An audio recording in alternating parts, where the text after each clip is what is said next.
I loved your mom.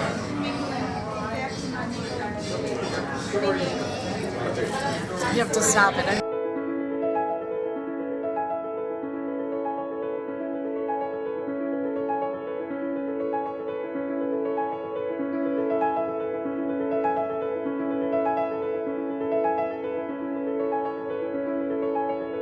We talked on the phone for hours and hours about our childhood, mom and dad, and when she was, before I was born, she was the Canadian tornado. I don't think anybody knew that. No, she was. Nancy and I, first thing we ever shared was our birthday. We had the same birthday. Steve's mom, Nancy, was just a quintessential rock and roll mom. So she hauled the band's equipment. She was supportive of all of that. And I did these crazy liquid, oil, psychedelic light shows and had to haul around overhead projectors and crazy equipment and all these dyes and all this stuff. And she was patient enough to load that stuff into her car as well. And so, nothing but great respect, love for Mrs. A. Go for it. Mrs. A is the sweetest lady in the world, and she was a fantastic cook. There was always something on the stove. But I loved your mom. She's very nice to me, and my babies, when I brought them home, she had a ball with them. Debated where that photo.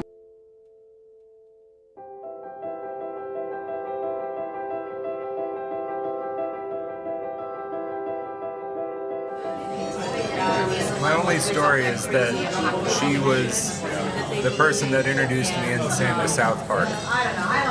So she was always the coolest for having been that relaxed to let us watch South Park in our house. We couldn't watch it anywhere else.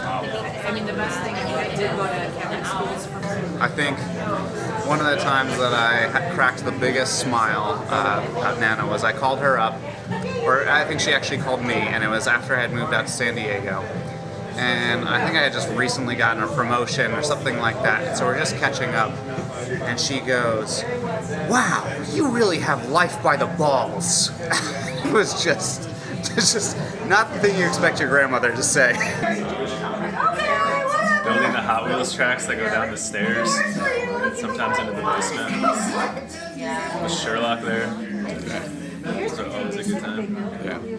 I think I was maybe like 4 years old, and our Nana was babysitting Luke and I, and I decided that I needed to go get something sweet, like some sort of like cookie or whatever, and you know, Nana wasn't having it. She did not want me to have a cookie or anything. So I took my dad's entire change drawer, dumped it in the wagon, and started walking to the closest grocery store, and didn't say a word to anybody.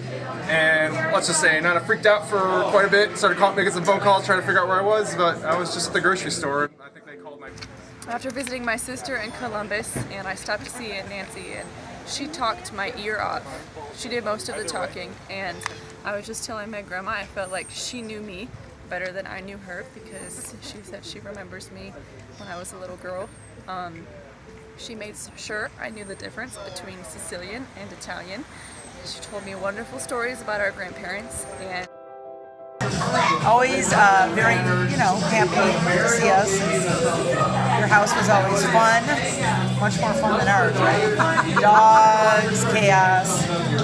That's about it, I guess. Never a cruel word, never a judgmental word. She always was a comfort, never raised her voice at me, even when I did stupid things. I remember one time I was invited to the Athanas house to spend part of the summer, and I let Floyd out by mistake, and I was ever much in the doghouse for that.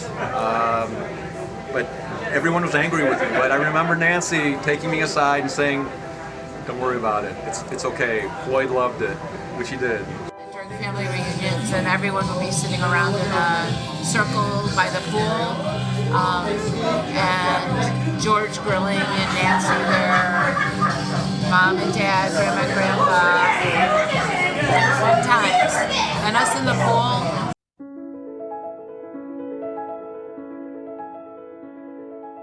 Nancy was an amazing friend. She was really, really good to me. We got along really well. We did a lot of things together. We drank wine together. We did a lot together. I really, really loved her. She was just my friend. Became a friend. She was like a mom to me too. I went and saw Local Weed one night, and Dave was playing guitar, and Nancy had a couple glasses of whatever she was drinking, and kind of blurted out, "Dave's so much better than that other guitar player that was in the band before."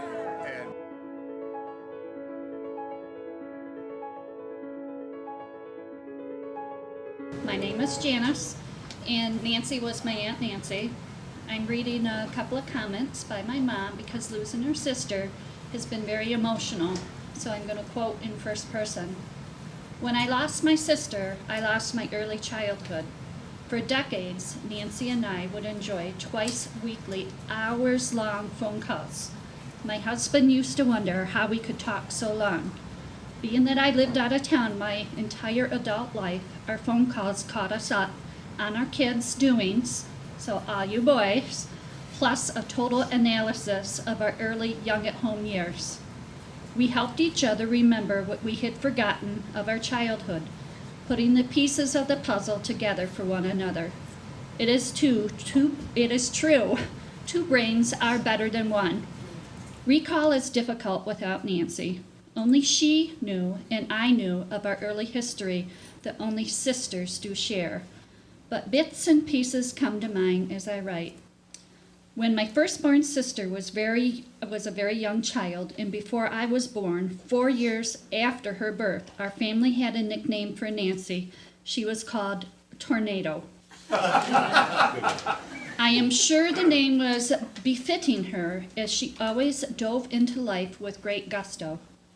We shared a bedroom for 15 years. Oh my, 15 years, and you didn't kill each other? Okay. We talked ourselves to sleep, or should I say, Nancy talked and I listened. The boys were very interested in Nancy, and they would come on their bicycles.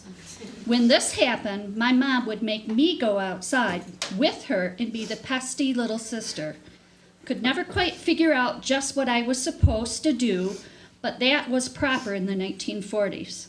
My reward was to hear all about who likes me now in the sanctity of our bedroom. It usually put me to sleep. For 4 years difference was huge at that time. I was still playing with my dolls. I do remember before I started first grade, maybe when I was about 6 or 7, because there was no kindergarten back then, riding the car with our dad to go pick Nancy up from Devereaux School. That would make her about 10 or 11 years old. Nancy was not at her appointed meeting spot. Then we noticed a whole gaggle of kids hollering with great animation and with their arms flying up in the sky. We got out of the car to see what was going on. And there in the center of the circle was Nancy the Tornado, and on top of a schoolmate, earnestly pummeling the heck out of him. Daddy, without pause, an obvious loss of his usual calm dignity, and anybody that knows Grandpa Pisa knew that he was very dignified and usually very calm, pushed his way through and plucked Nancy away from the object of her disdain, with her arms and legs still swinging. Needless to say, Daddy was not a very happy daddy. All she kept saying on the way home was, "He started it." A couple of years later, that same boy would ride his bike over to court Nancy. A bear always says it with a slap, is what my mom says. And thus the bear became Aunt Nancy's first crush. From a side window in our bedroom, we could look straight down into the neighbor's bathroom. Oh, this is a good one. We would giggle at the obese adults in the bathroom. Oh my. And swoon at the college-age son exiting the shower. No TV or internet or cell phones. This was entertainment in the raw. I can see that, Mom. Oh my. Nancy was both tenacious and vivacious. She did things her way from the beginning of her life right up until the end. And oh, how she loved her sons and her grandsons, and all her doggy kids and all her doggy grandkids. When Hope was gone 2 days before she passed, she phoned me to say goodbye. She said, "I love you. I have had a wonderful life, and we will be seeing each other later." Yes, that is also very true. I miss her very much, but we will be seeing her later, just like she said.